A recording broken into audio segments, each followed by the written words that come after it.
The Hindu editorial dictation heading is decisive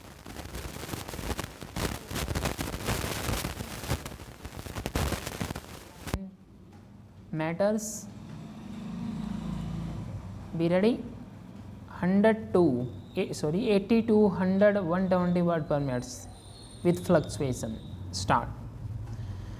The Bharatiya Janata Party trumped the Congress in all the three states where the two were in a face-to-face fight, wresting control of both Rajasthan and Chhattisgarh and retaining power in Madhya Pradesh.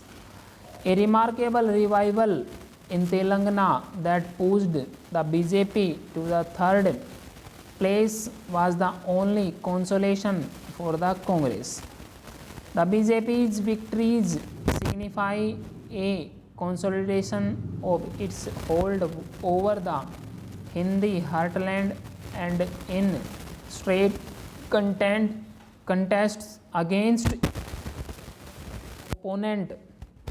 The Congress had won all three states 5 years ago, though it lost Madhya Pradesh midway through its term to politically opportunistic mass defections.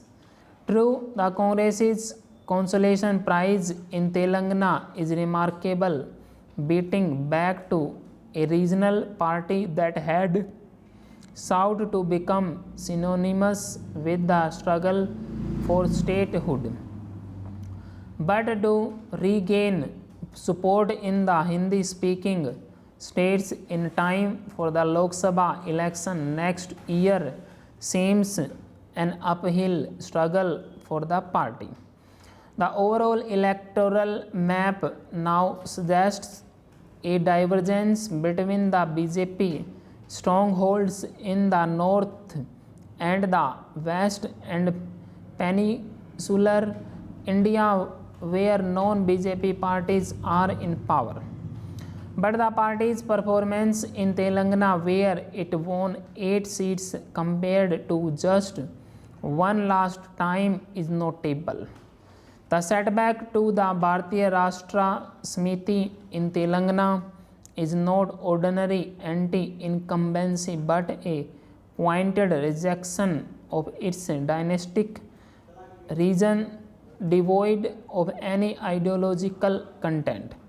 The BJP campaign had pivoted around Prime Minister Narendra Modi, relegating its regional leaders including sitting Chief Minister Shivraj Singh Chauhan of Madhya Pradesh to the background. This was a highly risky strategy considering the party's defeat in Karnataka in May after it antagonized regional stars and caste groups. In the end, the party won 115 out of 1991 yet to be held seats in Rajasthan, 164 of 230 in Madhya Pradesh and 54 of 90 in Chhattisgarh. These decisive numbers give the BJP central leadership the latitude to have its way in government formation in all three states. The lion's share of the credit for the victories belongs to Mr. Modi, reinforcing his authority ahead of 2024 when he will be seeking a third straight term. Mr. Chauhan chose not to raise his profile in the campaign, allowing the central leadership to take full responsibility in Madhya Pradesh just as in Rajasthan and Chhattisgarh.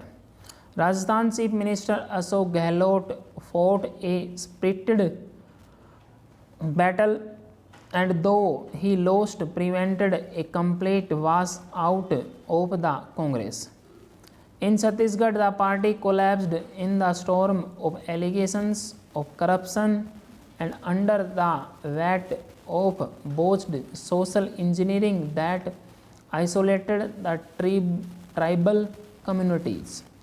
All three heartland states have exposed many a chink in the Congress armor, particularly its two-pronged of social justice and welfare schemes. These are essential but not sufficient tools for victory. Trust in leadership, representation of social groups, astute selection of candidates, effective campaigning, ideological clarity, and above all organizational cohesion are required, especially to retain power. Calling for a more representative political and social order is one thing, but turning that into an obsessive call for a caste census is quite another. Rahul Gandhi's campaign for a caste-based census, if at all it had any electoral impact, was not a differentiator in these elections. In combination with other factors that worked against the Congress and for the BJP, it had little traction. The BJP's Hindutva politics continued to resonate better across caste groups in the heartland. The BJP's campaigning was laced with communal propaganda and had a more effective outreach to subaltern segments. Caste politics as a counter to communalism is hardly inspiring.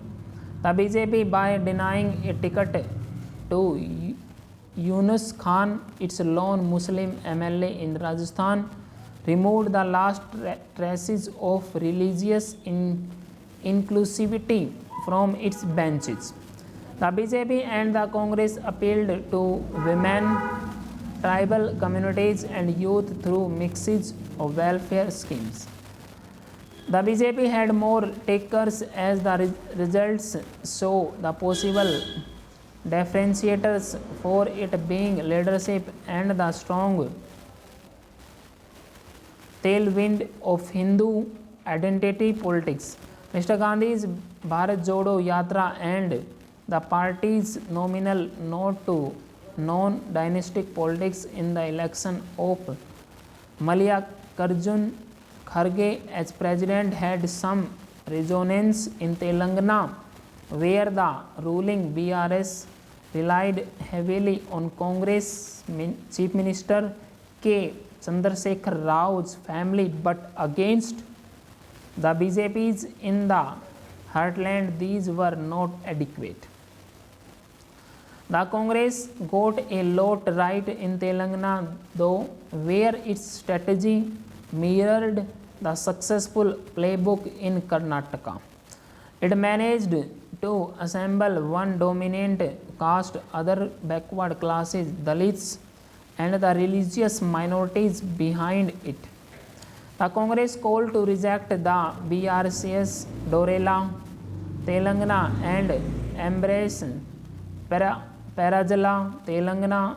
The rule of the people was received well by the subaltern social groups that have felt the weight of feudalism and social discrimination. The party's central leadership could harness the skill set of its state unit president Ravnath Reddy and the social appeal of Mallu Bhatti Vikramarka, a Dalit leader who went on a statewide foot march into a winning force. As for the BRS, its cleverness has hit a speed breaker. Unlike the Dravidian parties, the BRS has no ideological essence to sustain it without power. The BJP confused its own cadres in the run-up to the polls but still won 8 seats. The southern dreams of the BJP remains distant. Stop. By upstaging a regional party, the Congress has demonstrated a possibility. The Congress has regional parties as its main opponents in several states. The results give momentum and confidence to the BJP and Mr. Modi. The Congress and Mr. Gandhi must go back to the drawing board before resuming their long yatra with greater ideological clarity. Full stop.